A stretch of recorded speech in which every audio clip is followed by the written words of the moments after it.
Assalamualaikum warahmatullahi wabarakatuh. Selamat datang di podcast Rumah Seafood Indonesia.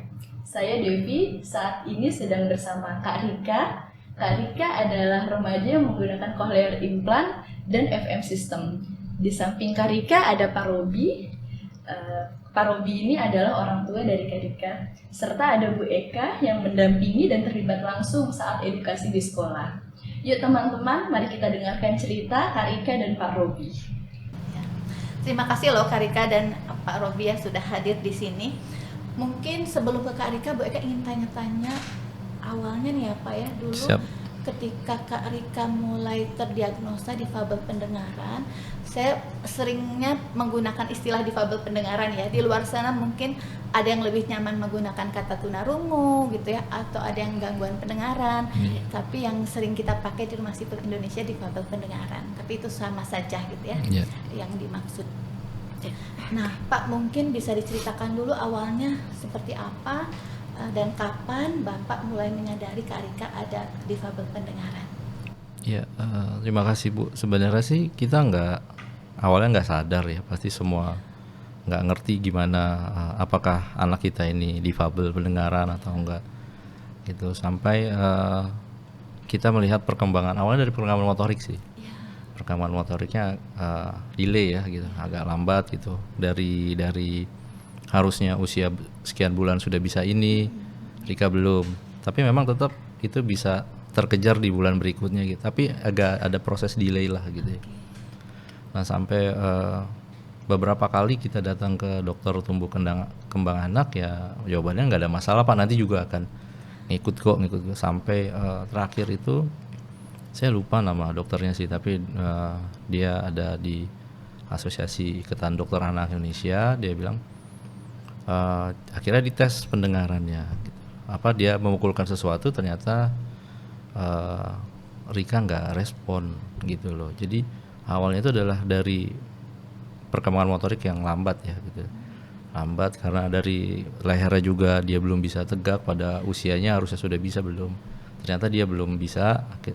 Setelah itu baru dia ke yang dokter tumbuh kembang anak yang terakhir, dia tes, kayaknya Bapak perlu tes anaknya ini ada beberapa tes lah yang harus dilakukan terkait dengan pendengaran gitu. Akhirnya ya setelah ada arahan dari dokter anak itu untuk tes ya, kami melakukan tes gitu. Dan ada beberapa tes, kalau salah ada tes BERA, tes OAE ya. Nah, dari situ baru ketahuan bahwa Rika ini memiliki gangguan pendengaran yang berat ya, kalau pada saat itu bilang. Nah awal mulanya sih itu Bu gitu. Usia berapa tuh Pak kurang lebih kalau seingat Bapak? 4 bulanan kali ya baru ketahuan tuh, karena seingat saya Rika itu pakai ABD itu, alat bantu dengar yang itu usia 6 bulan. Mulai pertama kali pakai itu dia 6 bulan gitu. Ya. Nah ini menurut saya cukup dini, alhamdulillah ya Kak Rika terdeteksinya, karena teman-teman Kak Rika yang lain yang memiliki hearing loss ya, difabel pendengaran, banyak yang jauh lebih lambat daripada itu terdiagnosanya. Ada usia 2 tahun, bahkan 4 tahun dan seterusnya. Padahal praktik yang terbaik ya di negara maju itu ada early hearing detection and intervention. Itu idealnya sebetulnya semua bayi baru lahir ya, tanpa terkecuali perlu di screening pendengarannya gitu ya. Dan selambatnya idealnya kurang dari usia 1 bulan. Nah jadi mudah-mudahan ya kalau ada nih dari yang melihat podcast kita kemudian anaknya baru lahir bisa segera di screening pendengarannya. Nah usia 4 bulan tadi ini ya Pak baru ada ketahuan gitu ya Pak bahwa oh ternyata ada hearing loss, ada difabel pendengaran. Nah ketika menerima berita itu seperti apa tuh Pak respon Bapak? Sedih ya pastinya, namanya orang tua berharap, apalagi anak pertama kan berharap, bukan kita bilang nggak sempurna, bukan ya, tapi kita pastinya pengen punya anak-anak yang sama lah seperti yang lain ya, tapi pada kenyataannya kan ternyata nggak seperti itu gitu loh. Jadi memang ada proses penerimaan yang cukup adalah beberapa waktu gitu, tapi kita juga berlama-lama di situ karena kita akhirnya fokus pada solusinya gimana ya gitu. Sedih udah pasti sedih lah, nggak mungkin nggak lah gitu loh, karena tahu begitu lihat hasil tesnya seperti ini dan apalagi informasi pada saat itu minim sekali ya, pada saat Rika usia sekitar 4 bulan itu ya tahun 2008 masih, berarti ya itu udah masih jarang banget informasi gitu loh. Dari awal terdiagnosa sampai memutuskan untuk memakai cochlear implant itu berapa lama Pak prosesnya? Berarti kan Rika nih usia operasi pertama kali usia 1 tahun ya. 1 Tahun ya. Berarti sekitar 8 bulan, 6 sampai 8 bulan lah gitu. Karena pada saat usia 6 bulan Rika udah kita pasangin alat bantu dengar tapi bukan implan ya gitu. Dan itu juga sudah mulai terapi gitu. Walaupun ya namanya anak-anak ya ada sesuatu yang aneh di telinga, dilepas, pasangin lagi, lepas lagi, pasangin lagi, lepas lagi ya gitu. Tadi kalau tidak salah di awal Bapak menyampaikan bahwa awalnya tuh karena ada perkembangan motorik yang ini ya Pak ya, Iya, iya. sesuai usia gitu. Iya. Jadi saya kembali ke yang tadi dulu, itu rubella ya Pak ya kalau tidak salah ya, ini Iya. awalnya tuh ya. Ternyata rubella dan ya kodarulahnya di sebenarnya kami rutin ya melakukan tes lab itu ya kaitannya dengan torch itu ya, toxo, rubella, CMV dan herpes itu. Ya kodarulahnya ternyata hasil rubellanya itu ketika kita lihat hasil labnya itu nggak ada gitu loh. Saat itu sebelum kehamilan ya Pak? Setelah kehamilan justru gitu, semuanya kan itu kita buka lagi, kenapa ya kok kita bisa nggak ngeh ada rubella gitu. Ternyata di hasil labnya itu Masih oke waktu itu ya? rubellanya nggak ada, item rubellanya. Rubellanya tidak ada di Tidak ya. laporan gitu Iya, hasil tes. dan kita ya mungkin ada nggak, masih belum paham juga gitu ya. Itu semua udah takdir ya artinya gitu. Betul. Karena saya ingin mengedukasi masyarakat juga, kan ada ya yang suka menolak imunisasi ya atau vaksin gitu ya, termasuk yang vaksin MR ya, measles and rubella. Banyak yang mengatakan nanti efek sampingnya begini begitu, tapi yang sudah mengalami ya seperti Bapak gitu ya, ternyata kan bagus ya vaksin itu gitu kan, nanti ada manfaatnya untuk mencegah gitu ya, mencegah agar tidak sampai terkena rubella. Iya, sangat bagus sih Bu kalau saya, bahkan kayak tadi ada early yang Ibu bilang early hearing detection itu memang harusnya dilakukan, dan itu sudah dilakukan di negara-negara maju sih sebenarnya. Dan ya kuncinya karena di sini adalah intervensi sejak dini sih gitu. Dan tadi cukup dini ya, 6 bulan sudah pakai alat bantu dengar. Iya, betul. Ya, dan di EHD itu early hearing detection and intervention memang pertama tadi ya screening pendengaran sebelum bayi usia 1 bulan. Iya. Lalu kemudian kalau memang ternyata screeningnya tidak lulus, artinya wah ini ada indikasi bahwa ada masalah pendengaran, idealnya sebelum usia 3 bulan bayi sudah ada pemeriksaan lengkap seperti yang tadi Bapak share ya, ada OAE gitu ya, ada BERA, kemudian SSR dan seterusnya, sehingga diketahui tingkat difabel pendengarannya seperti apa gitu ya, kemudian nanti jenis teknologi pendengaran yang diperlukan apa dan seterusnya. Jadi idealnya sebelum usia 3 bulan gitu ya. Tapi tidak terjadi di sini biasanya. Untuk Kak Rika masih ini loh, bersyukur ya. Alhamdulillah. Sehingga 6 bulan seperti di program EHD itu memang idealnya usia 6 bulan selambatnya bayi sudah mulai ada intervensi, entah itu penggunaan teknologi pendengaran sesuai kebutuhan, terapi dan seterusnya gitu ya. Nah, tapi yang menarik juga tadi Pak, cukup ini ya, maksudnya Bapak cukup cepat move on-nya gitu ya dari rasa duka. Kan ada grieving proses ya Pak. Kita sering ya bertemu orang tua yang sepertinya meskipun sudah bertahun-tahun ya anaknya ada difabel pendengaran, tapi mungkin misalnya masih bersedih, masih berduka, masih denial ya. Tapi Bapak sepertinya tadi cukup cepat gitu. Kira-kira apa nih Pak yang mungkin boleh di-sharing nih, siapa tahu ya ada orang tua yang di tahap itu baru mendengar diagnosa dan masih berduka, apa ya pesan-pesan atau mungkin tips gitu ya agar tidak terlalu larut dan segera move on gitu ke apa yang anak kita butuhkan. Ya alhamdulillahnya gitu ya, ya atas izin Allah ya Bu ya. semua terjadi gitu. Kita juga ada proses penerimaan, pastinya sedih ya. Tadi saya sudah sampaikan. Tapi memang kita cukup apa ya? Ya saya dan mamanya Rika ya fokus deh gimana mas solusinya. Keluarga juga pada saat itu ya lebih mengarahkan ayo fokus solusinya gimana nih dengan kondisi yang seperti ini. Bahkan memang pada saat itu bahkan dokter pun sebenarnya tidak menyarankan implant ya gitu. Jadi setelah tes OA-BERA keluar hasilnya, ya sebenarnya saya apa ya, ini cukup menyedihkan lah memang di negara kita ya. Bukannya saya mencoba berkeluh kesah, tapi memang berkeluh kesah. Tapi memang faktanya pada saat itu adalah kita bertemu dengan dokter gitu ya, yang satu lagi sedang ambil spesialis kalau nggak salah gitu. Ya sampai saat ini saya masih tahu gitu, masih kebayang lah gitu. Pada saat di ruangan ya menyampaikan bahwa implan ini tidak direkomendasikan pada saat itu gitu. Jadi satu, biayanya mahal, ini yang masih saya ingat sih ya. Kedua, tingkat keberhasilannya masih sedikit gitu.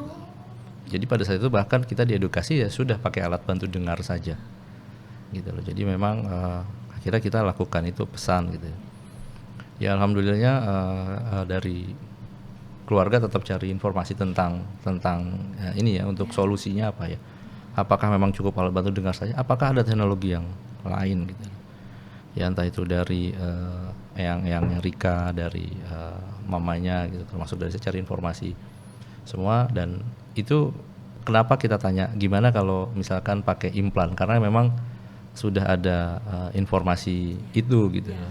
Nah jawabannya masih begitu gitu loh dokter. Dan saya masih cukup ingat lah karena itu momen-momen dimana pada saat kita drop, jawabannya ya udah langsung aja pakai alat bantu dengar. Terutama ya ini, tapi ada apa ya, bukan dari dokter aja tapi dari lingkungannya juga bilangnya nanti anak bapak sekolahnya di SLB, sekolah luar biasa gitu. Kita belum sampai pada saat itu ngelihat hasil tes itu belum sampai tahap yang memikirkan itu gitu. Tapi paling enggak empati itu harusnya ada sih gitu. Kita butuh. Oke, tapi ya sudahlah gitu loh. Itu sudah terjadi ya, alhamdulillahnya Allah kasih jalan yang lain sih gitu. Untung tadi Bapak dan keluarga mencari info sendiri ya Pak. Iya. Tidak merasa cukup dengan itu gitu ya. Wah, ini sepertinya ada yang masih harus saya cari gitu informasinya. Coba kalau menuruti dokter tadi ya Pak, bisa saja terus gitu ya, tidak menggunakan implan dan seterusnya ya. Iya. Tidak ada Karika seperti sekarang pastinya.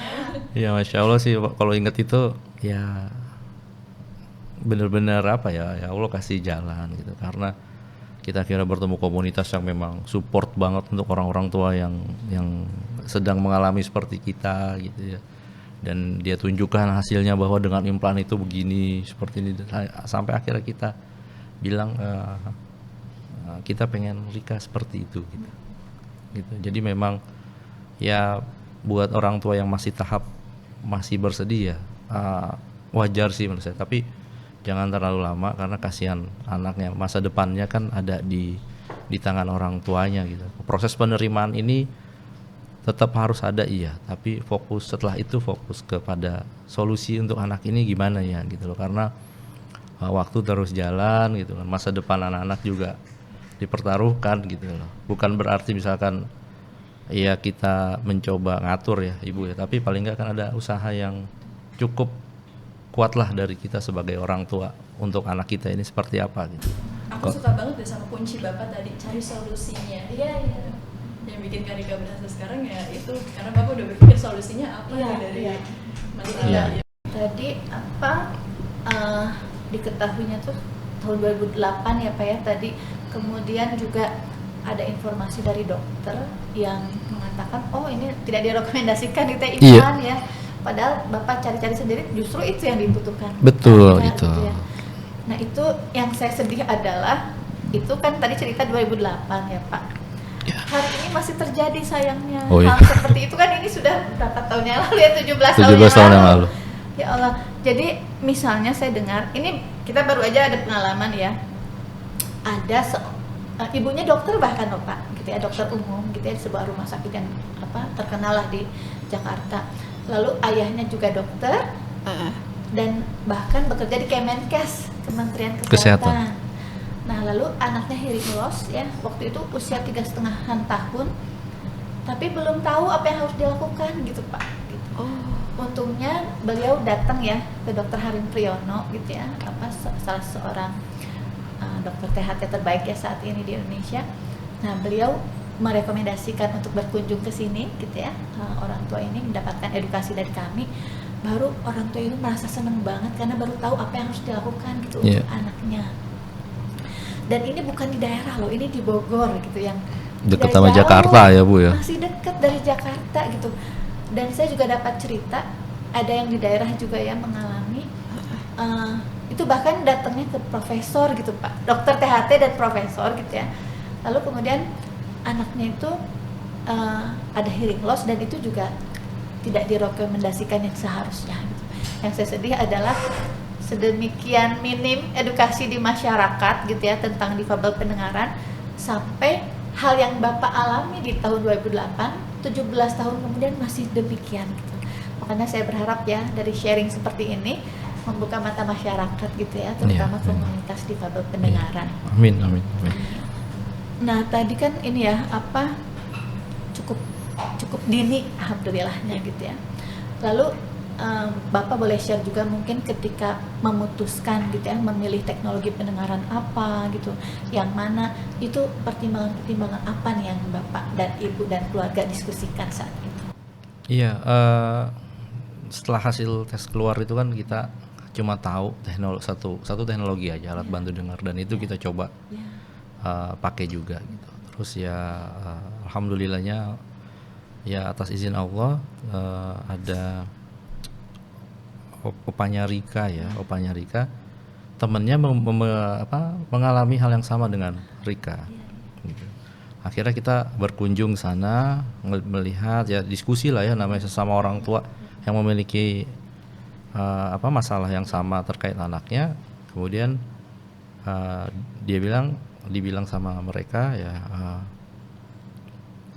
coba ke komunitas, ada namanya waktu itu adalah Yayasan Indonesia Mendengar ya gitu. Waktu itu mereka ada acara tuh di PIK tiap minggu, seminggu sekali mereka bikin. Nah di situ baru kita sebagai orang tua terbuka tuh gitu. Ya alhamdulillah itu juga atas sarannya Bu Evi dan suaminya ya gitu. Nah terus kita lihat ternyata di komunitas ini banyak anak implan itu ngomongnya biasa kayak orang normal. Itu kita sampai takjub Bu gitu. Masya Allah, ternyata banyak yang mengalami hal yang seperti saya, tapi anak-anaknya bisa bicara normal gitu loh, tanpa harus menggunakan isyarat dan lain-lain gitu. Kita sampai, makanya saya bilang sama mamanya Rika itu, ya kita pengen anak kita seperti mereka, gimana caranya? Nah dari situlah kita mulai rajin gitu, dan di situ benar-benar support banget gitu, saling support, karena mereka tahu di Indonesia sulitnya mencari informasi tentang implan gitu. Kan mereka sharing semua di situ. Ada yang, dan pada saat itu juga providernya macam-macam lah gitu. Tetap juga ada yang pakai alat bantu dengar juga hadir di acara itu, dan itu ya menurut saya kehadiran di situ dan menemukan komunitas itu adalah seperti kita inilah informasi yang kita cari selama ini ada di sini. Dan sudah ada bukti nyatanya gitu bahwa mereka bisa bicara dengan normal, dengan baik, seperti layaknya anak-anak biasa gitu loh. Nah itu yang kita bersyukur banget sampai saat ini gitu. Jadi tadi ya selain keluarga besar ya Pak mendukung, terus ada dukungan dari komunitas betul, juga, keluarga yang lain. Betul. Dan itu salah satu kunci ya Pak ya. Kunci. Untuk penguat gitu ya Betul. orang tua ya. Betul. Untuk melangkah ke langkah Iya. berikutnya. Nah baru dari situ melihat kan ternyata mereka implan semua gitu loh. Wah ini teknologinya berarti yang kita harus pilih gitu loh kan. Tadi kayaknya alat bantu dengar ini kayaknya sudah nggak bisa nolong, karena Rika kan kategorinya gangguannya sangat berat ya gitu, nggak menolong ya. Kita pakai akhirnya kita pelajari tentang implan sekaligus brand-brand mana sih yang mereka pakai gitu. Mungkin bagi yang menonton podcast kita nih ya, kan teknologi pendengaran ada 2 saat ini ya. Jadi ada alat bantu dengar, ada juga implan rumah siput, itu memang ada bedanya. Kalau alat bantu dengar biasanya cukup untuk tingkat difabel pendengaran antara ringan sampai sedang gitu ya. Ya sekitar 70-an desibel kurang lebih gitu ya. Nah, kalau implan rumah siput, kalau itu sudah berat sekali di atas 70 desibel, itu biasanya itu yang disarankan gitu ya, implan rumah siput. Kalau alat bantu dengar memang hanya ada bagian luar ya yang digunakan di luar gitu ya, di telinga. Lalu ada earmold juga. Tapi kalau implan rumah siput memang perlu dilakukan proses operasi implan rumah siput ya, atau cochlear implant. Nah, itu saat ini banyak sekali ya yang nggak move ke situ gitu ya. Coba Tante Devi boleh ini di share pengalamannya. Ada beberapa cerita sebenarnya, tapi yang paling menempel di aku, keluarga ini sudah mengetahui sebenarnya kebutuhan anak ini apa. Dari segi biaya mencukupi, karena kan saya sebagai humas pasti melihat ya bagaimana background keluarga ini untuk mengarahkan ke cochlear implant. Tapi yang saya sedihnya, keluarga ini tidak mau melangkah ke cochlear implant dengan alasan tidak ada biaya, tidak ada, maksudku semuanya kan ada jalannya seperti yang kita tahu Bu Yohana gitu. Jadi kan harus ada action dulu, lalu kan Allah akan memberi jalan ya. Kalau misalnya dari awal udah menutup nggak bisa gitu, ya itu akan tertanam dan itu yang akan kejadian gitu. Jadi sayangnya kayak gitu ketika keluarga ini kelihatannya harusnya bisa nih fight untuk anak ini, tapi sayangnya tidak mengusahakan untuk anaknya. Dan kita udah tahu ya kalau untuk perkembangan anak umur di atas sekian gitu pasti kan perkembangannya tidak bisa semaju kalau intervensinya lebih dini. Itu yang aku sedihin kadang-kadang di situ. Aku jadi kayak gitu, ini harusnya bisa nih anak ini bisa berkembang dengan baik, bisa setara dengan anak-anak yang lainnya. Tapi orang tuanya ya entah kurang motivasi atau komunitas di komunitas itu ya, harusnya kan komunitas itu saling support, mungkin orang tuanya kurang di situ. Jadi aku sangat menyayangkan sekali. Biasanya seperti itu aku selalu arahkan, yuk kita ketemu sama Bu Eka dulu gitu, mungkin nanti akan ada jalannya gitu. Ada yang menerima, ada juga yang tidak mau, bahkan untuk mendapat edukasi itu benar. Jadi kan nggak ada salahnya ya untuk menerima edukasi sebanyak-banyaknya. Iya, betul. Nah, ada orang tua yang belum masuk ke tahap edukasi, mereka udah menutup dulu. Itu yang aku kadang-kadang sedih gitu. Mungkin Bapak dan Kak Rika pernah punya pengalaman juga melihat orang tua lain ya yang wah sebetulnya ini idealnya tuh menggunakan implan rumah siput, tapi misalnya mereka kok ada yang menolak atau ada yang tidak ingin. Pernah tidak bertemu orang tua seperti itu mungkin? Iya, kalau ya di komunitas itu pada saat itu kan memang banyak ya. Ada yang mereka ngerasa anak saya udah cukup baik dengan alat bantu dengar gitu ya. Ada banyak sekali gitu. Nah, walaupun sudah diedukasi bahwa perlunya cochlear implant ya gitu ya, implan rumah siput gitu. Ya banyak sih. Tapi ya makanya sebelum kita implan berarti kita pada saat itu kita studi ya, bukan ya, kita lihat anak-anak yang sudah pakai implan gitu loh. Kita minta datanya yang berhasil itu seperti apa sih gitu. Kita kunjungin mereka. Dan ada juga yang nggak berhasil, kita kunjungin juga gitu loh. Artinya kita mau dapat ilmu, anak ini nggak berhasil bicaranya karena apa, anak ini berhasil bicaranya karena apa. Jadi pada saat itu kita memang cukup aktif komunikasi ya dengan orang tua yang sudah melakukan implan gitu. Nah tadi ada yang kita bicara yang belum baik lah gitu ya. Kita lihat kenapa dia kok belum baik, padahal dia termasuk dini loh Bu melakukan implannya, tapi ternyata dia belum, anaknya bahkan setelah berapa tahun belum bisa ngomong gitu loh. Nah ini kenapa ya? Yang itu kita tanya, kita ngobrol lah sama orang tuanya, kenapa sih Pak kok gini kondisinya gitu. Karena kita kan mau masuk ke ya kasar gitu mau masukin alat nih ke anak kita gitu kan, kita perlu tahu ya yang dimasukin apa gitu, terus pengaruhnya seperti apa sih gitu. Nah akhirnya kita minta waktu itu yang berhasil mana, terus yang belum berhasil mana. Nah yang belum berhasil itu pada saat itu dia bilang karena ada salah satu pasangannya belum menerima sih, belum menerima kondisi anaknya gitu. Dan akhirnya pelariannya adalah dengan dia bekerja terus berangkat pagi pulang malam, anaknya tidak melakukan terapi dengan rutin gitu ya, hanya dihandle oleh ayahnya, dan ayahnya juga sibuk berbisnis, jadi hanya di sela-selanya itu. Oke, berarti kita pelajarin satu kata kuncinya adalah penerimaan, bahwa menerima kondisi anak kita ini begini. Nah itu kita harus terima dulu gitu. Nah setelah penerimaan itu berarti kita teknologi gitu. Nah akhirnya kita datang juga ke yang berhasil ya, rata-rata yang berhasil mereka memang secara pasangan ya sudah menerima, sudah berdamai, sudah selesai dengan kondisi itu. Gitu. Akhirnya mereka fokus cari solusi, dan mereka kenapa berhasilnya kita tanya kan, berhasil kan? Ternyata mereka melakukan terapi secara rutin. Nah ini yang kita pelajarin, oke berarti kita harus terapi secara rutin gitu. Dan siapa aja yang diterapi? Oh ternyata yang diterapi bukan anaknya aja gitu. Ternyata pada saat kita datang sesi terapi, yang diterapi itu sesungguhnya adalah orang tuanya gitu loh. Nah hasil dari terapi itu kita terapkan di rumah gitu. Dan itu kita praktekin terus.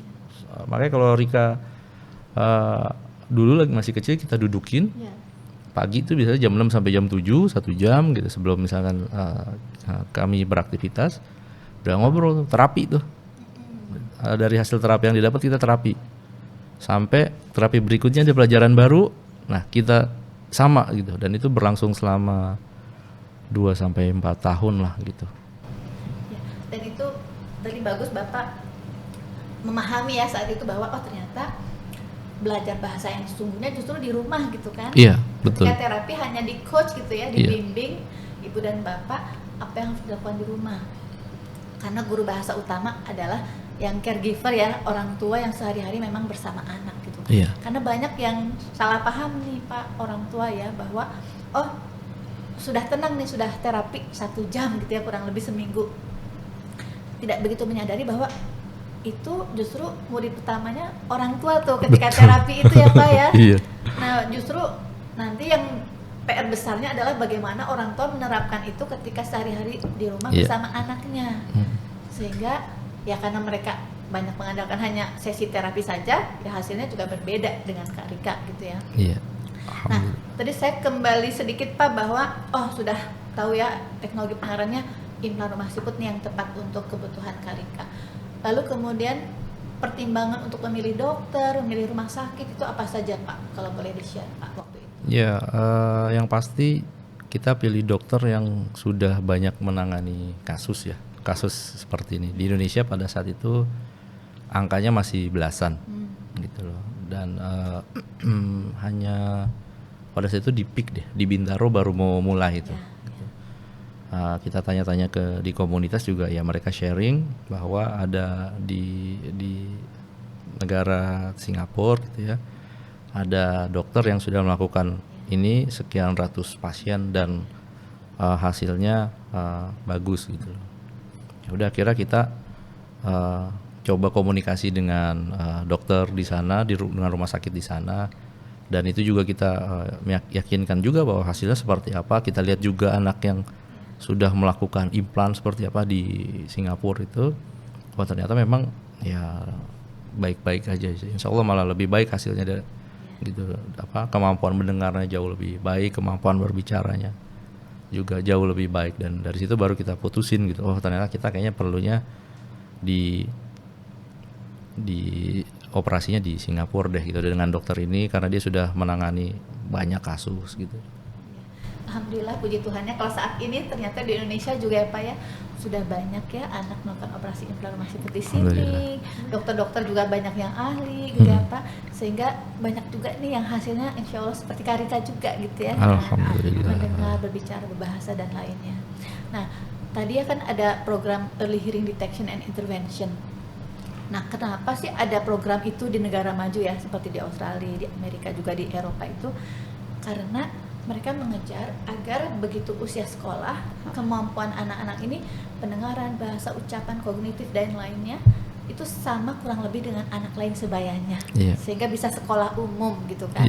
Bahkan kalau di Australia saya katakan itu negara paling surga untuk mereka yang hearing loss, karena semua kebutuhan terkait hearing loss, difabel pendengaran di cover oleh pemerintah dari 0 sampai usia 26 tahun. Masya Allah. Pertimbangannya 26 tahun tuh seseorang sudah well developed gitu ya, sudah matang kemampuan otaknya gitu ya, sehingga sudah bisa mandiri pada saat itu gitu. Di sini kan wah itu cukup jadi tantangan tersendiri ya Pak, karena orang tua harus cover sendiri semua biaya ya Pak waktu itu ya. Betul. Dan bukan nominal yang murah. Betul. Amat sangat ya. Nah mudah-mudahan juga ini acara semacam ini juga menyadarkan juga pemerintah atau pihak-pihak terkait lain ya, swasta juga. Ini banyak loh gitu komunitas difabel pendengaran ini yang perlu disupport gitu ya, dari sisi pengadaan alat, biaya terapi, gitu ya, pemeriksaan pendengaran dan lainnya. Ada berita baik sih bahwa sebagian itu sudah ada turun tangan nih pemerintah, misalnya pemeriksaan pendengaran ya yang saya dengar di beberapa rumah sakit ya bisa menggunakan BPJS ya. Lalu apalagi tuh Mbak? Tapi memang sayangnya belum semua fase ke-1 ya. Lalu kemudian operasi implan siput ya, sudah ditanggung. Bisa ditanggung BPJS di beberapa rumah sakit tertentu. Nah, tapi pengadaan alat bantu dengar sayangnya baru 1 juta di covernya.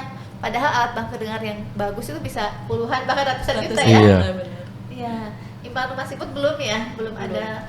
Biasanya yang potongan 1 juta itu pembelian alat bantu dengar. Oke. Jadi misalnya sekian, nominalnya sekian, terus dipotong BPJS 1 juta. Jadi sisanya orang tua harus mengcover sendiri. Dan itu nominalnya lebih banyak orang tua dibanding yang cover. Dan jadinya bagi Bu Eka nih, kita sudah kan katanya Indonesia sudah merdeka berapa 70 sekian tahun ya. Tapi untuk mendengar itu kita belum merdeka loh.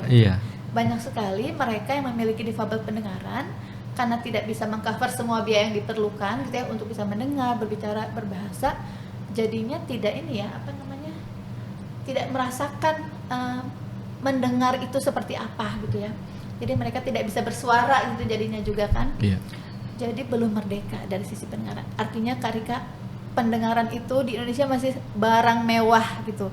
Kak Rika beruntung banget ya sudah bisa mendengar, berbicara, berbahasa, bahkan sekolah umum sekarang kelas 2 SMA gitu ya. Jadi tidak semua orang bisa merasakan itu ternyata ya, teman-teman Kak Rika banyak yang tidak bisa merasakan. Nah Pak, tadi ya Bapak bercerita tentang terapi. Apa sih tantangan-tantangan terbesar? Karena kayak operasi implan siput itu baru pintu ya Pak ya, baru memulai ya, bukan akhir perjalanan. Bukan, justru masih baru awal banget itu. Awal banget gitu ya. Nah, apa tantangan-tantangan yang selama ini Bapak hadapi Pak hingga sekarang gitu ya, terkait menumbuh kembangkan Kak Rika sebagai seorang difabel pendengaran, pengguna teknologi pendengaran? Ya, tantangannya tiap stage ya, tiap tahap beda ya. Waktu Rika kecil ya tantangannya agar dia mau duduk, dia mendengarkan terapi, kita terapi itu tantangan di situ. Begitu masuk mulai sekolah, tantangannya beda lagi. Gimana caranya tadi salah satunya adalah di kelas kan rame ya Bu, rame banget gitu anak-anak, apalagi anak SD, anak TK gitu kan. Terus bangku juga border itu kan buat anak-anak seperti Rika itu kurang nyaman gitu. Belum lagi dengar suara AC aja kan tuh kayaknya kenceng banget ini gitu. Nah itu yang tantangan itu, tapi kita akhirnya ketemu dengan sekolah gitu loh. Jadi mulai dari SD kita berdiskusi gitu ya, sambil mengedukasi sebenarnya bahwa ada anak kami Rika Nabila dengan kondisi begini, ada kendala di kelasnya adalah begini. Kita sampaikan gitu bahwa apa yang kalau memang sekolah tidak bisa memfasilitasi, kita coba carikan solusinya gitu loh, biar nyaman gitu. Akhirnya kan salah satunya pakai FM, terus juga gimana posisi duduk Rika juga kita minta yang Rika paling nyaman duduknya di mana, karena kan Rika selain pendengaran matanya juga kan ada salah satu matanya lazy eye kan gitu. Nah itu jadi tiap tahap beda-beda Bu, tapi ya kita selalu coba komunikasi dengan pihak sekolah ya. Kalau di sekolah tuh khususnya Rika ini kondisinya begini, kita edukasi, bahkan bukan cuma guru, bukan cuma kepala sekolah, tapi juga teman-temannya kan. Kita edukasi bahwa begini loh kondisi Rika, dan kita nggak perlu malu lagi mengungkapkan kondisinya, memang kondisinya demikian. Dan itu kan lebih buat karena Rika, biar Rika nyaman belajar. Ya setelah itu mungkin ada tahapannya lagi ya, mungkin kaitannya dengan ya seperti anak-anak remaja lainnya, tantangannya gitu ya Bu ya, kaitan masalah gimana Kak, emosi ya Kak, apa bukan emosi, apa sih namanya ya, seperti anak-anak remaja lah gitu. Suka mood swing gitu. Nah, Moody kadang-kadang, jadi gampang terpicu ya. gimana kita jadi bisa jadi teman ceritanya gitu. Memang ya mungkin hal-hal kayak terapi sudah dilewati alhamdulillah, dan itu kan perlu kita belajar. Tetap kita juga suka nanya kok, untuk anak-anak yang seperti Rika ini usia sekian ini ngalaminnya biasanya apa sih gitu loh. Gitu. Nanti sebelum pindah ke Karika, Baika ingin tanya dulu. Bentar lagi ke Karika saya. Jadi Pak, apa ya prinsip-prinsip Bapak ya dalam menumbuh kembangkan Karika? Pengasuhannya itu seperti apa? Karena kan tadi saya dengar, menjadi sahabat itu penting buat anak kita gitu ya. Itu apa Pak kuncinya dalam pengasuhan? Kalau pasti Allah kasih anak kita ini punya kelebihan ya. Gitu loh. Jadi ada hal-hal yang memang dia nggak akan bisa kejar lah, entah itu misalkan dari sisi akademis atau apapun, itu harus kita terima lah gitu. Tapi ya kami yakin bahwa Rika ini pasti punya kelebihan yang Allah titipkan gitu. Nah itu yang kita asah terus tuh Bu. Kebetulan ya Rika dia senang kaitannya dengan pelajaran agama, senang menghafal Al-Quran. Nah itu yang kita, bahasa Arab, bahkan sekarang dia belajar bahasa Arab gitu, dan itu yang kita kita asah di situ gitu. Ya akhirnya kan ya alhamdulillah ya atas izin Allah tahun 2019 kan Rika ikut Hafiz Indonesia RCTI ya gitu, dan sampai ke 10 besar gitu. Dan ya ini menurut saya adalah prestasi yang sifatnya adalah nasional gitu ya gitu. Nah itu jadi kalau kami berpikir ada hal-hal yang harus kita berdamai, kayak tadi berdamai ini, let's say misalkan pelajaran akademis dari sisi ini dia nggak akan bisa lah, sudah lah gitu loh. Tapi dari sisi yang lain yang bisa kita coba pertajam lah. Nah itu yang kita coba fasilitasi gitu. Kakak kira-kira mau apa nih kaitannya dengan kekuatannya kakak, dan itu sudah sampaikan bahwa kekuatan kakak Rika adalah ini gitu sih Bu. Jadi fokus pada kekuatan anak kita, sehingga kita ada perasaan ya alhamdulillah ya anak kita begini gitu. Kalau fokus sama kelemahannya mungkin aduh kok diajarin ini nggak bisa gitu ya. Iya, jadi ambil sisi positifnya aja deh gitu, bahwa anak kita ini pasti punya kelebihan, punya kekuatan, dan itu kita harus PR-nya orang tua adalah mencari pasti, setelah itu gimana cara ngasahnya betul gitu. Jadi memang harus diasah terus gitu. Tadi saya dengar juga cerita tentang rubelanya ya. Selain ke hearing loss ternyata perkembangan motorik juga terpengaruh ya Pak. Dan saya sering dengar juga ya yang dari orang tua ada yang kognitifnya bahkan terganggu gitu ya. Terus kemudian juga bahkan ada yang jantungnya, paru-paru dan seterusnya. Jadi saya ingin sekali lagi ini ya menyadarkan gitu masyarakat bahwa vaksin itu penting ya Pak, terutama yang torch tadi ya. Vaksin salah satunya measles rubella, jangan ditolak gitu ya, karena ini luar biasa. Kalau sudah terkena rubella itu semua aspek perkembangan anak kita bisa terpengaruh gitu. Betul. Ada memang yang hearing loss saja gitu ya, tapi ada yang bermacam-macam komplikasinya. Karena kalau Rika kan nggak cuma ya difabel pendengaran ya, matanya juga kena itu, terus waktu itu jantungnya sempat bocor, tapi ya alhamdulillah sudah nutup. Jadi kan tadi kan bicaranya sebenarnya baru satu terapi nih, baru FPT aja, terapi pendengar. Sebenarnya kan Rika ada terapi okupasi, ada terapi sensori, integrasi, banyak gitu terapi. Jadi memang ya rubella ini nyerang kemana-mana gitu loh. Jadi kalau misalkan ada kesempatan untuk ya misalkan ini vaksin untuk menghindari hal itu, ya menurut saya itu harus dilakukan gitu, karena kalau sudah terkena ya masya Allah sih gitu, banyak yang terdampak gitu loh dari sisi anaknya, tadi motorik, ya terapinya banyak lah gitu. Jadi hampir tiap hari pada saat Rika kecil sih kita ngantar terapi gitu. Gitu. Jadi memang efeknya banyak lah dari si virus ini gitu. Jadi terutama di trimester pertama kehamilan, Iya, apa betul. ininya ya, apa namanya, masa kritis. Jadi kalau misalnya nih, saya juga suka melihat soalnya nih, misalnya ada anak-anak sedang cacar air misalnya ya, atau campak, kok dibolehkan main gitu ya keluar gitu. Terus ada orang tua misalnya seorang ibu yang sedang mengandung di trimester pertama berinteraksi dengan anak tersebut gitu. Mungkin ibunya hanya demam sedikit gitu ya. Tapi itu janin di dalam kandungan bisa terkena rubella dan itu bisa panjang ya, seperti yang Kak Rika alami gitu ya. Jadi itu juga kalau anak kita campak atau sedang cacar air atau apa, sebaiknya ya di rumah saja, tidak dulu kemana-mana ya sampai betul-betul pulih gitu ya. Karena itu bisa memberikan dampak yang luar biasa gitu bagi terutama ibu hamil yang sedang mengandung di trimester pertama. Nah, sekarang kita ke Kak Rika nih.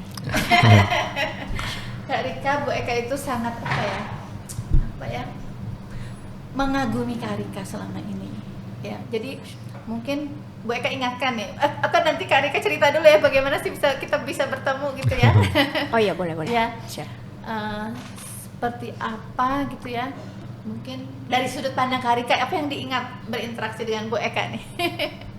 Maksudnya kayak Awalnya kita bertemu kapan, masih ingat nggak nih Kak Rika? masih. Seperti Aku apa? masih Coba? ingat. Boleh nih di-share dulu. Jadi sebenarnya waktu itu aku masih SD ya, sekitar mungkin kelas 6 Iya, kalau nggak betul. salah. Intinya sih di situ kayak aku mengalami banyak kendala lah gitu dalam mendengar dan berinteraksi gitu sama teman-teman.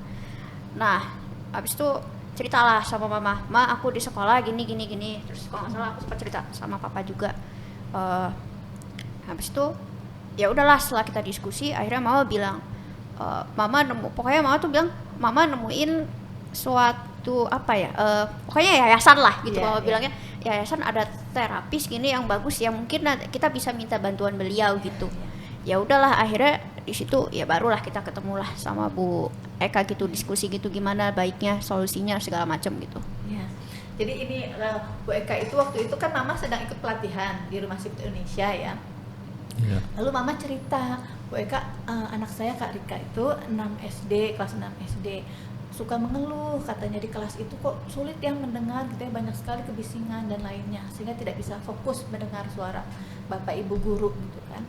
Lalu kemudian waktu itu Bu Eka undang kan Kak Rika sama mama ya, kita mengisi ada kuesioner gitu, kuesioner mendengar ya di sekolah terutama. Jadi misalnya ada pertanyaannya tuh, kalau dalam situasi di kelas guru sedang berbicara gitu ya, seberapa baik Kak Rika mendengar, beberapa mudah gitu ya Kak Rika mendengar, sangat mudah gitu ya, kadang-kadang mudah misalnya, atau sangat tidak mudah gitu ya. Nah, jadi ada beberapa situasi di kelas yang Bu Eka tunjukkan dan Kak Rika harus jawab gitu ya. Mama ada di samping Kak Rika waktu itu ya? Iya, ada. Nah, waktu itu ternyata dalam berbagai situasi di kelas, Kak Rika sering sekali sangat tidak mudah mendengar gitu ya. Betul. Nah, setelah selesai mengisi kuesioner itu, Mama Kak Rika kaget, katanya, saya baru betul-betul tahu bahwa ternyata tidak mudah ya mendengar gitu bagi pengguna teknologi pendengaran di kelas di sekolah umum. Malah cukup kaget waktu itu. Nah, jadi saya sarankan karena seperti ini, dan guru juga kan bukan yang ahli dalam hearing loss ya rata-rata di sekolah umum. Jadi belum tentu punya ketajaman mata seperti mereka yang memang bekerja di bidang ini gitu kan. Jadi saya sampaikan, coba Bu share kuesioner yang sama gitu ya ke Bapak Ibu guru Kak Rika, minta mereka mengisi, lalu nanti kita bandingkan hasilnya. Jadi kita share tuh kuesioner yang sama. Iya. Di situasi seperti ini, kira-kira menurut Ibu guru, Bapak guru, Kak Rika mudah mendengar atau kadang-kadang mudah atau sangat sulit? Ternyata mereka selalu sangat mudah. Kebalikan sama Kak Rika gitu. Kebalikan banget itu waktu itu. Karena kan nggak tahu ya, kalau dari POV guru tuh kan ngelihatnya oh ya udah she is okay gitu. Iya. Gitu. Padahal ya saya juga ngerasa aku nggak oke nih gitu, aku nggak oke banget gitu karena banyak banget gitu loh kendala-kendala, ya baik itu dari guru atau pun dari teman-teman juga gitu. Jadi ya sangat ini sih ya, sangat jauh lah gitu ininya pada saat itu ya. Nah, jadi waktu itu Bu Eka itu sarankan ke Mama, Bu kita ini aja school visit gitu kan, Bu Eka sama Iya. Karika ya, sama Mama sama Papa juga waktu itu ya ikut ya. Jadi kita ada 2 sesi waktu itu. Iya. Satu sesi untuk teman-teman Karika di kelas gitu ya. Iya. Satu sesi lagi untuk guru-guru. Nah, kalau untuk teman-teman di kelas sih bentuknya games ya gitu ya, karena anak-anak ya masih 6 SD gitu senangnya kan lewat games di edukasinya. Nah, lalu kemudian kalau sesi guru-guru membandingkan hasil kuesioner, lalu ada tips juga untuk guru-guru mengajak Karika di kelas ya, di sekolah umum gitu. Nah, yang Bu Eka kagumi adalah, oh iya waktu itu guru-guru kaget gitu ya. Iya, Oh, ternyata kaget. jawaban Karika hampir selalu sulit walaupun sudah pakai alat implan gitu ya. Iya. Di situasi kelas itu selalu sulit nih dalam berbagai situasi. Sementara mereka mengira selalu mudah. Iya. Itu baru mereka ternyata sangat menantang ya gitu bagi pengguna implan untuk berada di kelas umum, sekolah umum gitu ya, untuk belajar seperti teman-teman yang lain, terutama mendengar apa yang disampaikan ibu bapak guru ya. Lalu kemudian kita sampaikan tentang pentingnya menggunakan FM system waktu itu ya Karika ya, mungkin masih ingat. Nah, yang Bu Eka kagumi adalah itu kelas 6 SD masih Bu Eka kan ya, ikut terlibat mengedukasi teman-teman, mengedukasi guru-guru. Tapi begitu SMP sudah Mama sebagai orang tua ya, Mama dan Papa gitu ya, mengedukasi guru-guru. Iya. Tapi saya Bu Eka dengar juga ketika sudah SMA, Kak Rika sendiri yang edukasi Betul. ke Betul. guru-guru, Iya. ke teman-teman Bener. gitu. Itu. Nah, itu bagi Bu Eka itu perfect gitu ya, betul-betul dari yang tadinya melibatkan terapis gitu, lalu kemudian lama-lama orang tua sendiri sudah empowered gitu ya, terberdayakan, lalu kemudian Kak Rika sendiri mengadvokasi diri, kebutuhan diri dari sisi pendengaran gitu. Nah, itu bagaimana itu bisa begitu Kak Rika, coba diceritakan prosesnya. Proses, jadi ini proses dari SD atau pas SMA aja? Atau gini, Bu Eka ingin jauh lebih mundur lagi. Apa yang apa ya Kak Rika ingat? Tadi kan dari sudut pandang Papa nih ya, POV tadi istilahnya. POV. Ya, Anak kita mesti sekarang. point of view ya. Point of view. Bu Eka tuh, aduh, kira-kira ini apa ya? POV. Tadi siang baru dengar kata gabut. Gabut. Gabut. Tahu Ya, tuh, ya. Bu Eka baru tahu gabut itu apa. Gabut apaan sih Bu, by the way? Gabut. Gaji bu. Gaji buta kalau nggak salah. Oh gitu. Gaji buta. Jadi kayak nggak tahu gitu mau ngapain. Oh gitu. Iya. Ya ampun, Bu Eka baru tahu gabut. Nah, tadi POV ya. Tadi POV Papa sudah kita dengar nih ya. Sekarang dari POV Kak Rika sendiri. Kapan sih mulai ingat gitu ya bahwa oh diri ini memang memiliki difabel pendengaran, harus pakai alat, harus melakukan ini itu kapan tuh? Maksudnya yang diingat ingatan waktu kapan? Nah, itu justru baru yang pas kelas 6 SD itu. Oh gitu. Jadi yang ketika Bu Eka edukasi itu, Ya. nah itu juga jujur sebenarnya aku sendiri aja juga shock, apalagi kan mama gitu. Ya. Maksudnya karena selama waktu kecil tahu sih ya pakai alat gitu, cuma maksudnya nggak yang secara sedetail itu juga gitu. Jadi taunya tuh cuma ya udahlah aku pakai alat, terus kalau misalnya aku nggak lepas aku nggak denger, simple begitu doang. Nah pas begitu udah mulai kelas 5 kelas 6 itu ya, mungkin pas kelas 6 itu disitulah baru bener-bener sadar, oh aku tuh ternyata banyak banget ya tantangannya gitu, kok ini banyak ya di kondisi ini aku kok nggak bisa survive gitu. Nah itu di kelas 6 SD itu baru. Ya, mungkin Bu Eka ceritakan dulu ya apa sih FM system atau Roger system ya? Boleh Sekarang banget. digunakan Kak Rika itu adalah teknologi pendengaran ya, atau assistive listening device istilahnya, atau alat penunjang pendengaran yang perlu juga digunakan oleh mereka yang menggunakan implan rumah siput atau alat bantu dengar untuk meredam kebisingan, jarak dan gema ya.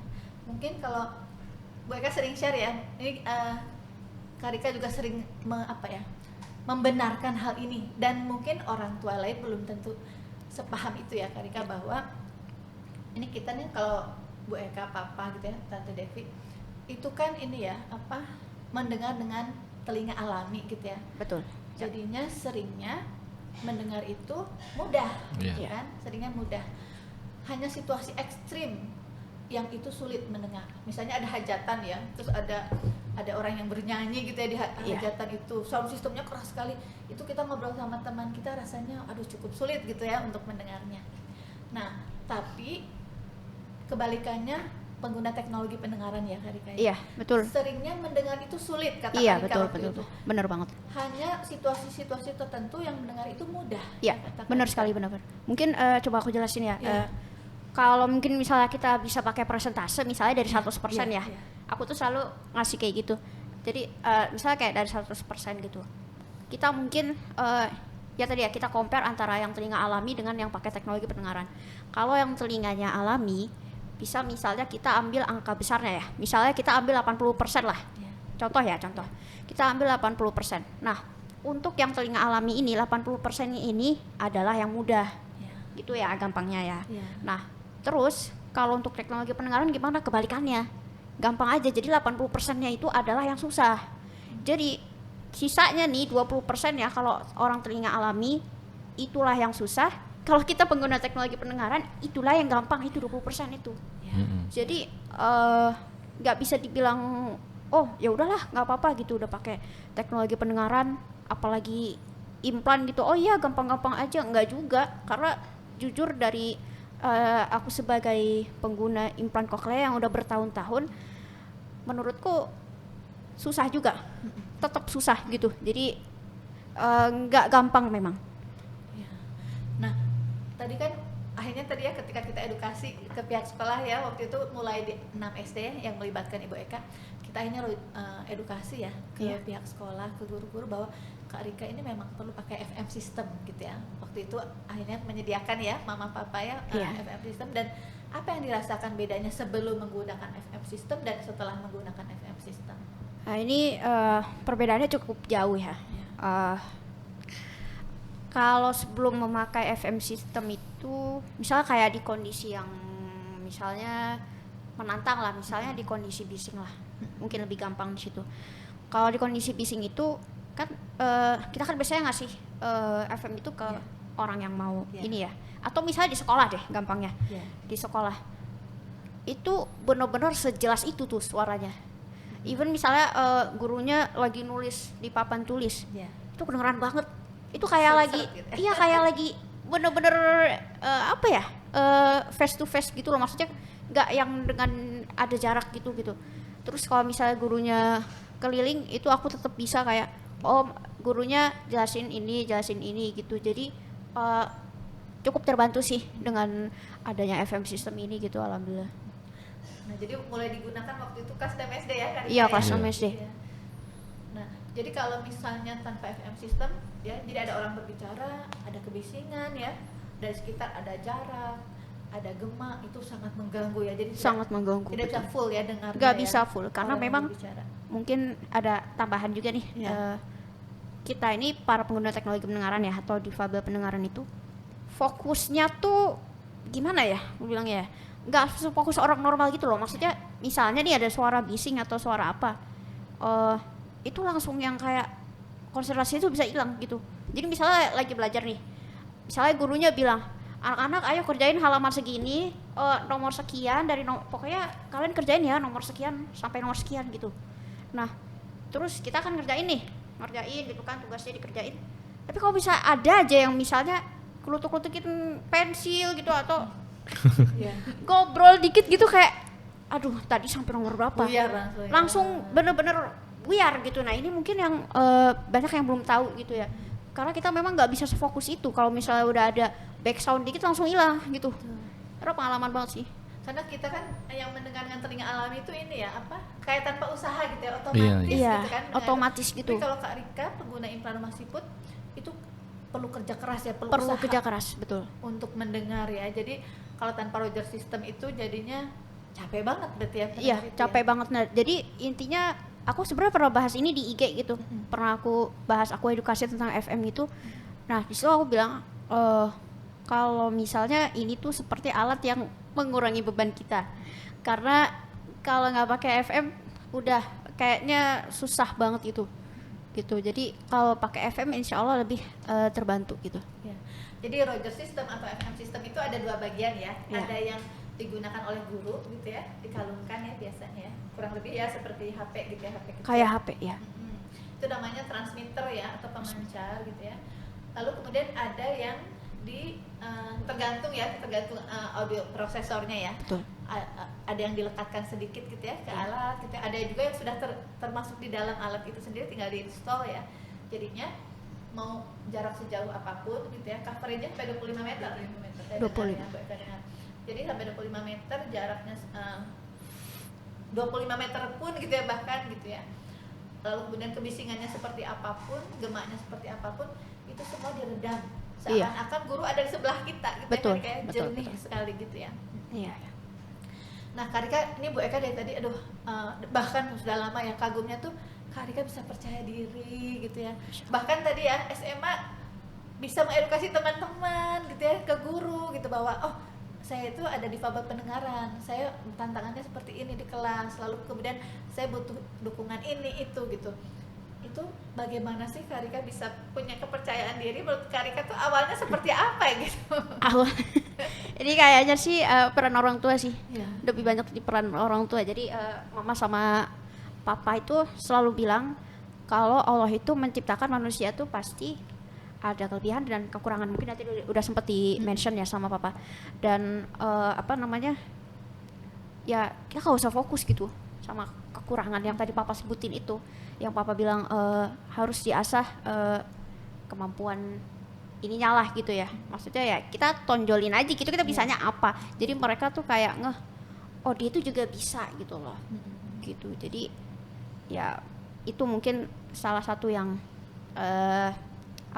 mungkin menambah kepercayaan diri juga. Terus dulu misalnya waktu kecil ya, ini aku masih ada ingetan. Kalau misalnya pergi, kan dulu aku nggak pakai kacamata ya. Jadi pas kecil itu kalau misalnya kayak mau pergi ke mall atau kemana, orang tuh selalu bilang kalau alatnya kelihatan nggak apa-apa ya gitu.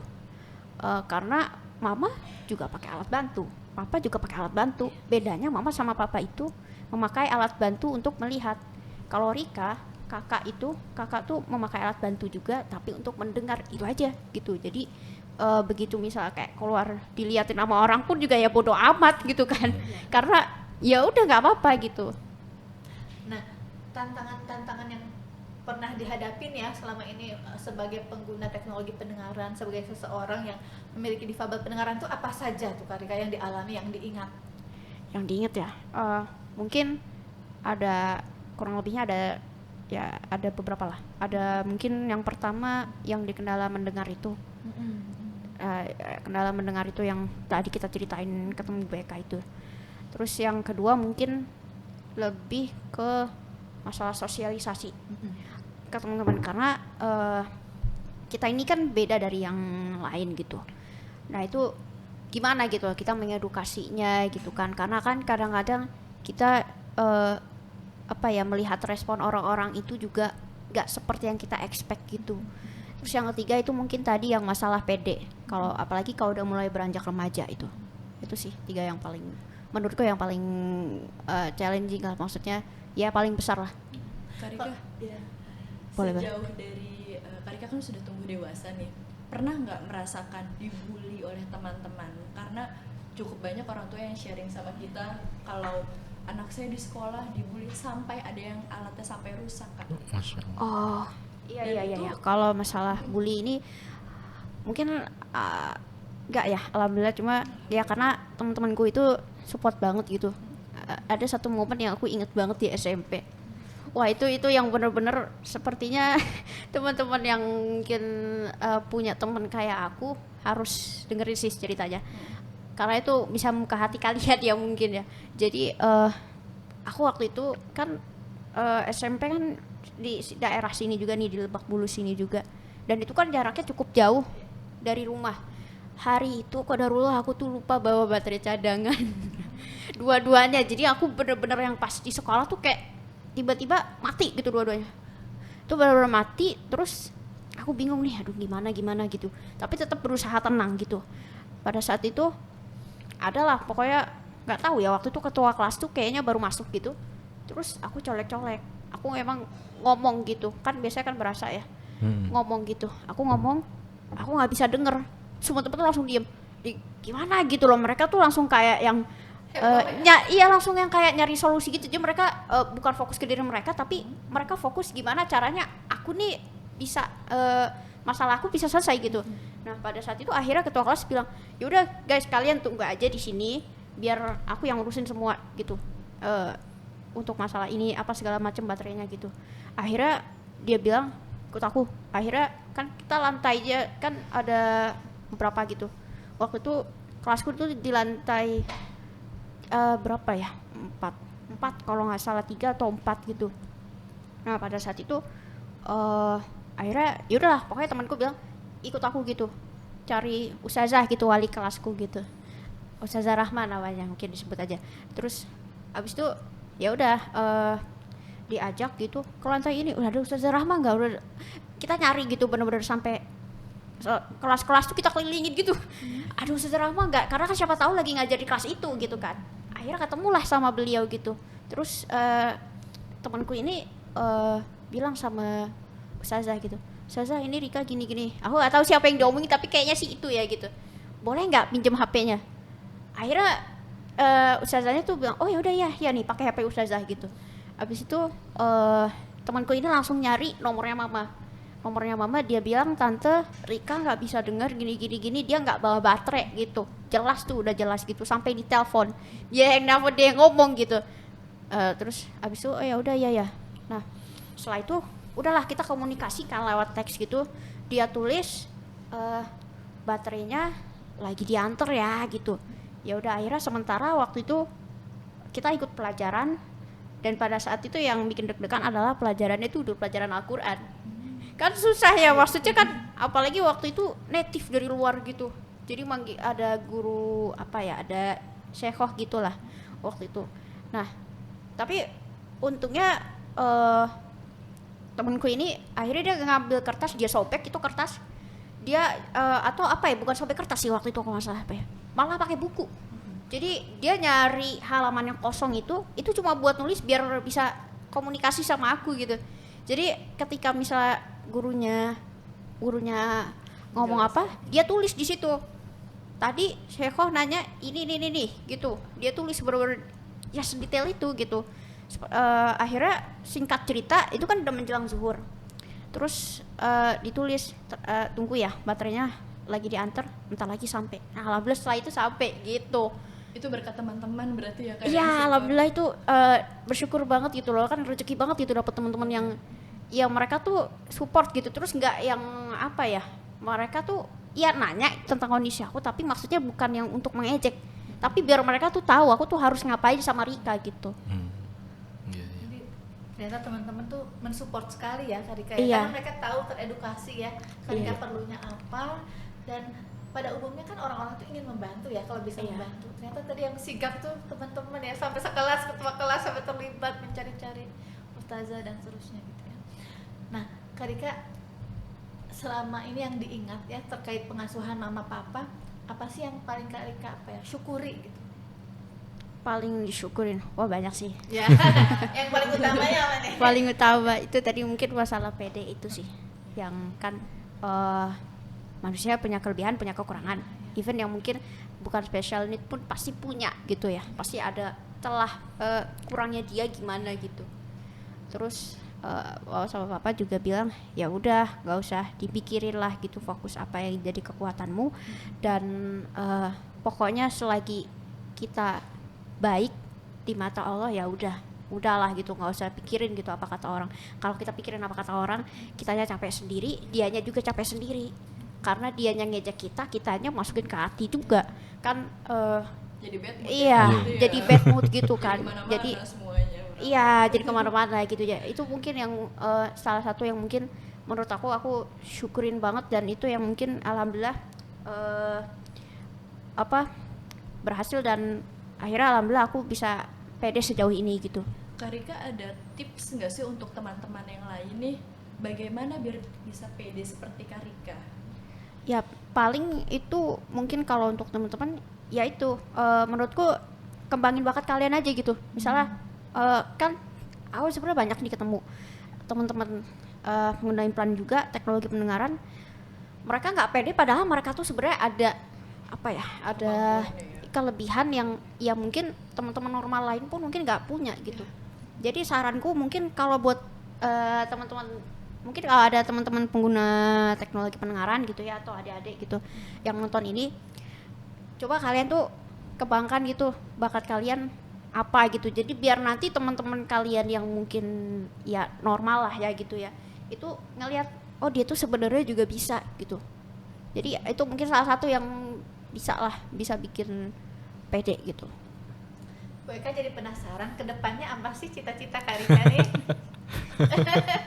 Itu lagi jadi bahan pembicaraan kita ya Kak. Saat ini jadi isu ya, jadi apa topik ya yang Iya. hangat ya di keluarga ya. Gimana tuh Kak Rika? Iya, jadi kalau untuk cita-cita sebenarnya sih pengennya tetap jadi motivator gitu ya buat orang tua, buat anak-anak difabel pendengaran gitu. Nah kalau ini yang lagi jadi isu sih mungkin kuliahnya tuh mau kemana gitu. Ya yang jadi itu sih insya Allah rencananya cita-cita sih pengen kuliah sastra Arab insya Allah. Itu memang salah satu kekuatan Kak Rika ya. Iya. Karena tadi yang Mbak ketangkep adalah yang salah satu kunci dari pengasuhan mama papa adalah ketika diskusi-diskusi itu ini ya selalu dari positif side gitu ya, dari sisi Iya. positif sehingga ya terbawa sama Kak Rika juga ya, jadinya lihat sesuatu tuh dari sisi Iya, itu mungkin harusnya sih peran orang tua tuh di situ. Bagaimana mereka itu memberikan positive side kepada anaknya sehingga anaknya ini oh ya pede aku tuh bisa gitu loh sebenarnya, dan itu yang alhamdulillah diterapin sama papa. Kalau dari pengamatan Kak Rika nih ke teman-teman gitu ya, atau ke orang tua, bahkan orang tua lain, teman-teman lain yang memiliki difabel pendengaran gitu ya, atau yang menggunakan teknologi pendengaran, apa sih yang menjadi concern atau kekhawatiran atau ya sayang ya begini begitu, apa tuh yang selama ini diamati yang aduh sebetulnya harusnya begini misalnya? Bentar, aku masih belum paham nih, maksudnya kayak gimana gitu.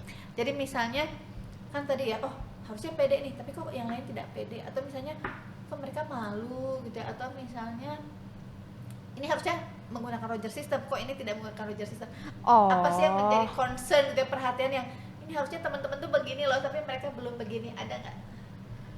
Apa ya? Yang misalnya Kak Rika pernah sharing waktu itu ketemu seseorang gitu ya, tapi misalnya kok bahasanya belum bagus padahal sudah lama pakai implan gitu.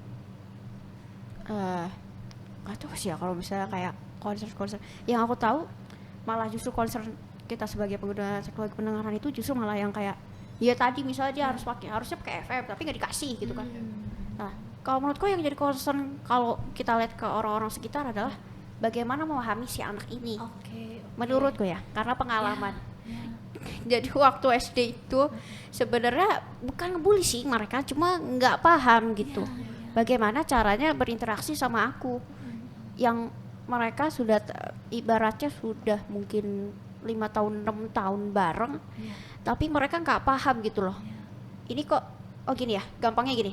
Misalnya lagi istirahat, itu kan bising banget ya, crowded banget gitu. Itu yang anehnya adalah teman-teman itu ngajakin keluar. Lah kan aneh ya. Kalau dipikir-pikir kan harusnya kenapa nggak di kelas aja gitu kan? Ya kan?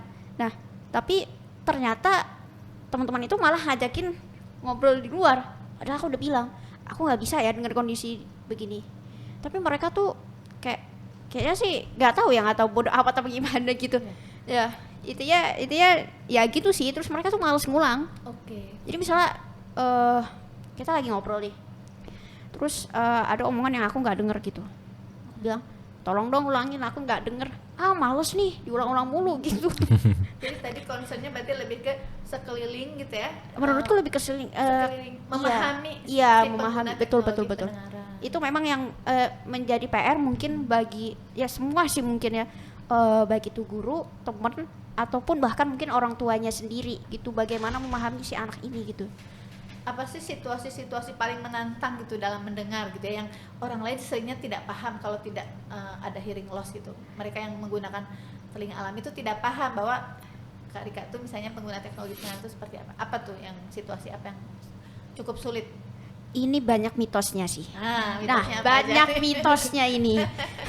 Iya. Aku bongkar nih. Bongkar. Mungkin aku bongkar semua. Banyak kondisinya seperti yang tadi aku bilang. Kayak dari 100% itu misalnya kita ambil 80%, kalau untuk pengguna teknologi pendengaran itulah yang sulit, yang 20%-nya itu ya itulah yang mudah gitu. Nah, untuk kondisi kalau kita bicara mungkin dari kondisi sekitar dulu ya. Misalnya di kondisi bising itu susah banget sih, karena kenapa, misalnya lagi di restoran atau di kafe atau di mana, misalnya kita ngobrol sama satu orang, itu edukasi nih ya buat semua pengguna teknologi pendengaran itu nggak bisa memfilter mana sumber suaranya sama mana suara environmentnya. Jadi misalnya lagi di kafe nih, katakanlah misalnya aku nggak pakai FM gitu. Kalau pakai FM kan ketahuan dong sumber suaranya dari mana. Tapi kalau nggak pakai FM masuk semua, nggak tahu gitu. Jadi kadang-kadang harus nyebut nama. Maksudnya misalnya oh si ini lagi ngomong nih gitu. Jadi sangat sulit gitu. Terus ruangan bergema, ruangan terbuka itu juga sama sih. Pokoknya kalau udah kondisi yang kayak berisik-berisik itu menurutku paling susah. Itu yang sering tidak dipahami orang-orang. Sering nggak dipahami, betul. Sama masalah jarak sih menurutku. Karena banyak yang berpikir, oh kalau misalnya udah pakai teknologi pendengaran nih, ya udahlah kita panggil aja teriak. Salah itu ya, salah ya. Karena ketika suara itu terlalu kencang atau malah mungkin terlalu halus, itu nggak bisa masuk gitu. Misalnya nih ada aku di sini, terus misalnya ada orang tuh jauh mungkin berapa meter gitu kan, 1 meter 2 meter itu kan udah jauh kan. Tapi kalau misalnya manggil aku dengan teriak nggak bisa, karena suaranya itu yang masuk itu masih pecah. Jadi langsung kayak tek, Malah terdistorsi iya, teriak langsung gitu. kayak gitu, langsung pokoknya nggak malah kadang-kadang nggak nengok juga gitu, atau pakai speaker gitu. Jadi idealnya bagaimana Kak untuk memanggil Kak Rika atau anak-anak lain yang baik? Idealnya adalah deketin dulu anaknya. Nah itu cara yang dipakai sama teman-temanku. Sampai sekarang teman-teman SMA aku itu, kalau itu kadang ada aja yang ngingetin kalau Rika tuh nggak bisa Rika nggak bisa loh dipanggil kayak gini gitu. Jadi cara yang dipakai sama teman-temanku, edukasi ya buat semuanya gitu. Teman-temanku itu memakai cara ketika mereka mau manggil aku, mereka tuh deketin, mereka colek, Rik si ini manggil gitu. Jadi kalau misalnya ada teman lain yang manggil dari jauh, mereka bilang, Rik ini ada yang manggil mau ngobrol sama kamu gitu. Jadi aku ngeh, oh ada yang manggil nih dari jauh gitu. Jadi tidak boleh teriak-teriak. Nggak boleh, nggak bener itu. Nggak bener. Dikiranya jadi lebih jelas, malah jadi Iya, terdistorsi dikiranya sampai kan ke alat. lebih jelas padahal nggak juga gitu. Tante Devi ada yang ditanyakan lagi? Aku penasaran nih, di Kak Rika yang perfect saat ini, apakah masih ada tantangan-tantangannya Kak? Di sekolah maupun di rumah? Tantangan paling itu kalau misal lebih berasa tuh kalau misal udah kayak masuk sekolah baru, itu kan karena adalah expect-nya kita gitu. Itu sih yang mungkin kayak jadi mungkin tantangan gitu ya. Maksudnya kadang-kadang kan kita berekspektnya juga terlalu jauh ya. Maksudnya kadang-kadang kita berekspektnya oh teman-teman bakal balik gitu bagaimana. Tapi ya untungnya sih expect-nya aku tuh alhamdulillah bener gitu. Pas ketemu sama teman-teman juga welcome gitu sama aku. Jadi kita harus berprasangka baik selalu ya Kak ya. Iya. Biar apa yang terjadi yang memang. Iya bener. Ya kayak tadi yang saya bilang Bu, tiap tahap ada tantangan masing-masing. Mungkin sekarang Rika tantangannya adalah sosialisasi dengan teman-teman gitu. Karena ketidakpahaman mereka bahwa pengguna ini harusnya diperlakukan seperti apa sih gitu. Lebih ke edukasi. Makanya waktu itu Bu Eka juga bantu sekolah kan, itu juga sangat terbantu Rika gitu. Mereka dengar cerita waktu itu ya, setelah diedukasi ke teman-teman, ke guru-guru, teman-teman langsung ini ya, apa namanya, kalau ngobrol sama Kak Rika cari tempat yang lebih sepi gitu. Iya, Kak Rika cerita alhamdulillah. waktu itu ya. Ya alhamdulillah. Terus Itu guru-guru mau menggunakan Roger system iya. waktu itu ya, FM system ya. Jadi sebetulnya kalau begitu diedukasi ya, mereka paham, ternyata banyak yang ingin membantu ya. Iya. Tapi masalahnya sering tidak paham gitu betul. ya. Iya memang. Ya tadi itu yang mungkin jadi concern yang aku bilang. Tantangannya adalah di orang-orang sekitar. Bagaimana memahami kita gitu sebagai pengguna. Karena aku juga yakin mungkin apa ya, kayak nggak ada lah teman-teman juga yang mungkin secara naluri ya, secara naluri gitu nggak ada yang mungkin juga mau biarin temennya kesusahan, kan nggak ada ya. Secara ya ibaratnya kayak secara fitrahnya dia kan kayak nggak ada gitu. Cuma masalahnya adalah gimana mereka tuh memahami kita gitu sebagai pengguna. Ini mungkin pertanyaan terakhir Bu Eka ya, Kak Rika. Kan tadi Bu Eka dengar ketika SMA itu Kak Rika sudah mengedukasi sendiri ya ke guru-guru maupun ke teman-teman. Seperti apa sih prosesnya, mungkin bisa di ini ya, bisa dicontek nih sama teman-teman Kak Rika yang lain. Iya boleh. Jadi pada saat itu masuk SMA ya kita diskusi lah gitu ya. Dan sebelum memilih sekolah itu juga kita udah mulai kayak nanya-nanya kayak bisa nggak ya kira-kira nerima anak-anak kebutuhan khusus itu bisa nggak gitu. Coba ya alhamdulillah pihak sekolah waktu itu welcome, alhamdulillah pas udah mulai mau masuk, sebelum masuk nih ya, sebelum MPLS itu aku udah diskusi sama mama ini gimana ya kedepannya untuk mengedukasi teman-teman dan guru-guru gitu. Terus kata mama, oh ya udah kalau gitu saran mama sih kakak aja yang maju. Nah disitu kan aku kaget dong, karena kan selama ini yang maju juga bukan aku sendiri gitu. Terus tiba-tiba mama bilang, saran mama sih kakak aja yang maju gitu. Hah gimana ma gitu. Terus kata mama, ya udah ini pakai slide presentasi waktu SD aja, kakak pakai. Terus kakak jelasin ke teman-teman, tapi sebelumnya mungkin bilang guru dulu, bilang sama wali kelas. Akhirnya aku coba diskusi sama wali kelas tentang inilah gitu. Maksudnya ya mungkin nanti terkait edukasinya gitu segala macem. Ya ceritalah gitu semua mulai dari kondisi aku, terus apa gitu yang mau dilakukan selanjutnya. Terus ustazahnya tuh langsung welcome banget. Ya udah Rika, nanti mau di hari apa? Terus pas dicek-cek jadwalnya ada salah satu jamnya beliau gitu. Habis itu beliau bilang, ya udah ini jam yang harusnya ustazah ngajar, ustazah kosongin ya, ustazah nggak ngasih materi apa-apa, Rika pakai gitu, nanti Rika pakai buat edukasi lah gitu. Ya udah ustazah, ya aku kan ngucapin apa makasih gitu segala macem. Ya udah akhirnya setelah itu aku bilang ya nanti saya kirim lah itunya presentasinya, PowerPoint-nya saya kirim ke ustazah gitu.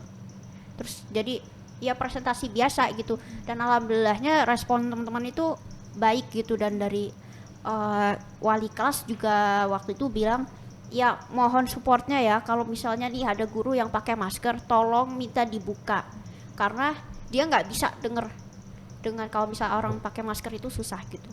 Jadi ya cukup baiklah respon teman-teman dan dari guru-guru juga. Nah, sebelum kita akhiri, Bu Eka ingin tanya nih ya, pesan-pesan Papa Kak Rika sama Kak Rika sendiri nih. Kalau Pak Robi mungkin untuk orang tua lain ya yang memiliki anak dengan difabel pendengaran, apa nih kira-kira pesan-pesan utama dari Bapak? Ya, memang ada challenging ya, punya yang mengetahui kondisi anak seperti ini gitu ya. Pertama challenge-nya adalah kita harus menerima kondisi. Yang kedua stepnya adalah kita cari sesuatu yang terbaik buat anak kita. Apalagi challenge-nya di teknologi ini kan bukan sesuatu yang murah ya gitu. Tapi ya pasti takdir Allah itu pasti baik gitu ya. Nah kita positif aja, mungkin ya banyak doa ya gitu. Salah satu kekuatan kita kan berdoa. Ya doa sama Allah, minta solusinya, insya Allah akan ditunjukin jalannya kok gitu. Jadi ya anak-anak dengan difabel pendengaran sebenarnya solusinya sudah ada gitu ya, tinggal gimana caranya kita mengikuti solusi ini, dan semoga Allah mudahkan semuanya gitu ya. Terima kasih Pak.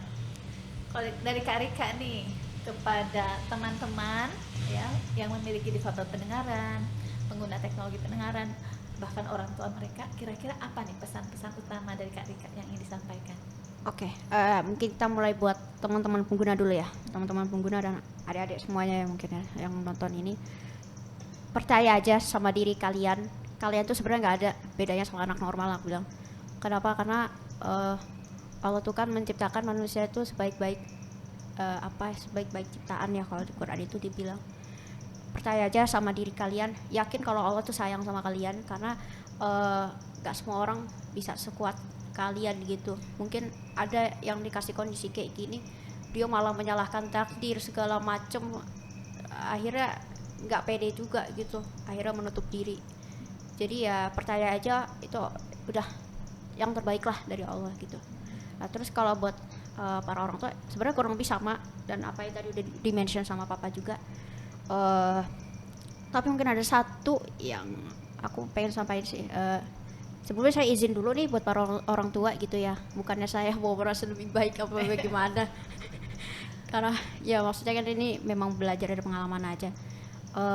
Menurut saya para orang tua yang memiliki anak spesial ya, gak cuma difabel pendengaran sih sebenarnya.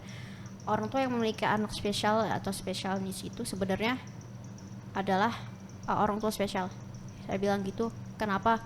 Karena Allah tuh nggak akan ngasih anak spesial tuh buat Allah tuh nggak akan ngasih anak yang spesial kecuali untuk orang tua spesial gitu.